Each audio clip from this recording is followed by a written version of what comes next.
What are some creative ways that coaches can build trust and loyalty in their brand using their websites? I mean, yeah, talking about your credibility, what makes you credible in terms of what you offer your clients and customers. I would say if you have any notable like places that you've spoken or podcasts that you've been on or any logos, usually that kind of credibility right off the bat in the header area of the website is very important in terms of showing credibility. Okay. How about for the coach that doesn't have that? Maybe they haven't really been on a lot of podcasts lately. Maybe they haven't been publicized yet. And maybe even they just got their first credential. What are some ways that coaches can really show that they know what they're talking about, they know how to help their client, and they understand and can empathize with their client? Yeah, I would say sharing your own personal story is really impactful.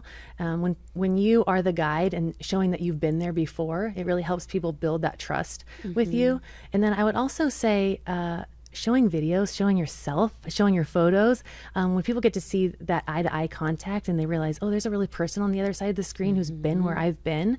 I feel like that's really important. And also just incorporating videos.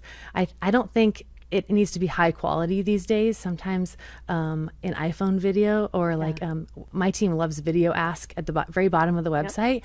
That type of widget just shows that like personality and the personal connection. I do feel that's so important because now when we look at a page, we don't know, who's creating this? Is this like a team? Is this AI? Like, who am I actually going to be speaking to, connecting with, working with when I sign up for this service or this product? And so having, that image of you, that video of you, I think video content now is more powerful than ever because again, we don't know who wrote the text.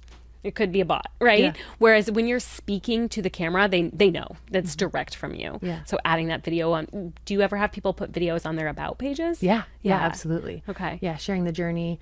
Even just giving them a little message. Yeah, for sure. And how about on their sales pages too? Like where would be a good placement for that? Are you having that further down on the page or is it like first thing they see? Where would be a good place for a video kind of explaining their product and their services? Yeah, I mean, I would say near the top. Okay. If that works out for your product or service and what you're offering, I am way more likely to click a video than read a whole sales page personally. Instead of on 2-point speed and then you're done. Yeah, exactly. You know everything that's on the page. And it's like low effort for someone to click a play button rather than you're scrolling.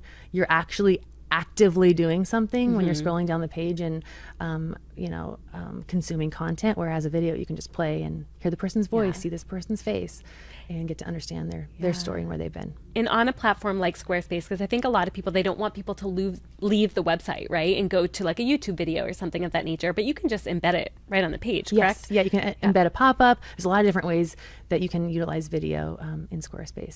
So they're still on the page, they haven't left the page, they're still able to scroll down to that, buy now or book a call button. But they get that personal touch from you. I love that.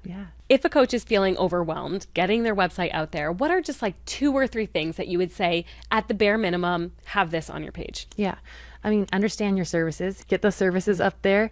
I would say change the photos if you can, so make it more of a personal feel in terms of it being actually your website and not just a template that doesn't have anything to do with you. So your photos, get your offerings up there and get your call to action. I would say in terms of style, like fonts and colors, that can always change later. I mean, because it's not likely that everyone's going to see the very same template being used. I would say the photos and your offerings for sure.